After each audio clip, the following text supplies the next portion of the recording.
Mkuu wa Mkoa wa Mwanza, Mheshimiwa Saidi Mtanda, ameipongeza Benki ya Maendeleo ya Kilimo kwa kuendelea kusaidia wananchi kupitia makundi mbalimbali ikiwemo vijana na akina mama katika shughuli mbalimbali za kilimo na ufugaji. Akizungumza leo Disemba 3 wakati wa ufunguzi wa mafunzo ya waandishi wa habari yaliyoandaliwa na Benki ya TADB jijini Mwanza, RC Mtanda amesema benki hiyo imekuwa mshirika muhimu katika kuinua sekta ya kilimo kwa kutoa mikopo na mafunzo yanayolenga kuongeza tija na kuboresha maisha ya mwananchi. Kuanzishwa kwake, benki hii imetoa mikopo ya takribani bilioni 631.18 katika miradi 151, ambapo kwa mkoa wa Mwanza peke yake jumla ya shilingi bilioni 79.14 zimetolewa. Kwa hiyo zimeongeza thamani ya mazao ya kilimo.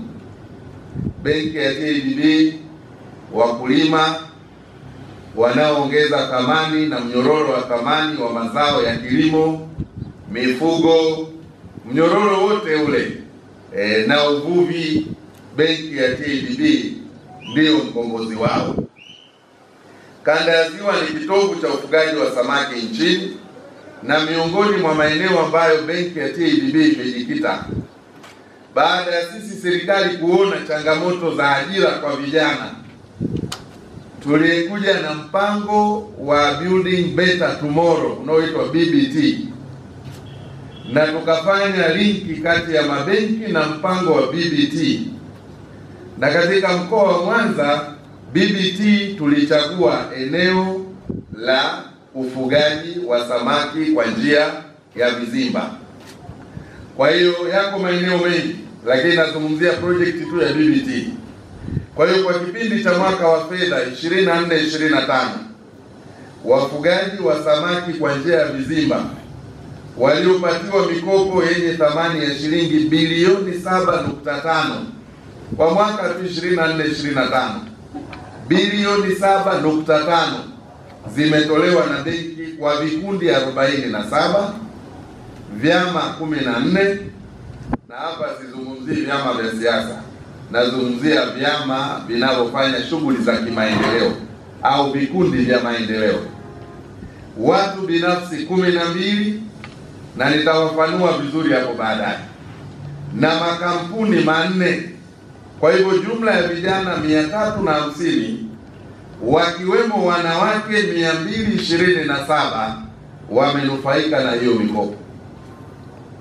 Kwa hiyo ninachokusudia kusema hapa ni kwamba fursa za mikopo kupitia benki ya TADB, kupitia mradi wa kuongeza ajira kwa vijana, yani BBT, bado zipo.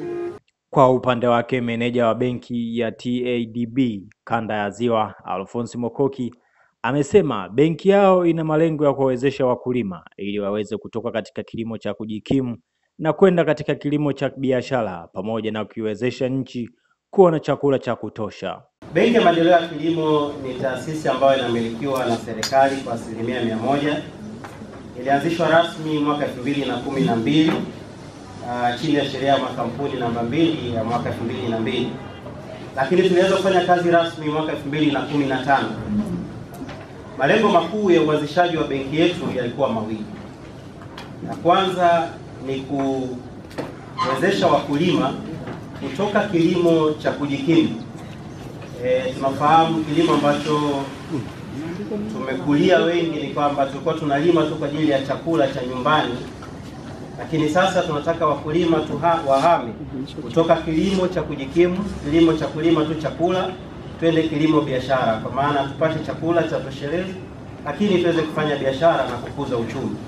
Hilo lilikuwa lengo la kwanza. Lengo la pili ikawa ni kwamba kuiwezesha nchi yetu kuwa na chakula cha kutosha, kwa maana ya usalama wa chakula na utoshelevu, kwa maana kwa Waingereza wanasema food security and food sufficiency. Benki yetu ina dira ya kuwa taasisi bingwa ama bora ya maendeleo ya fedha kwa ajili ya mabadiliko ya kilimo nchini Tanzania. Aidha, dhamira yetu ni kuchochea mageuzi ya kilimo kupitia suluhu za kibunifu za mikopo ili kuendeleza minyororo ya thamani ya kilimo endelevu na shirikishi, kuchagiza ukuaji wa uchumi, usalama wa chakula na kupunguza umaskini.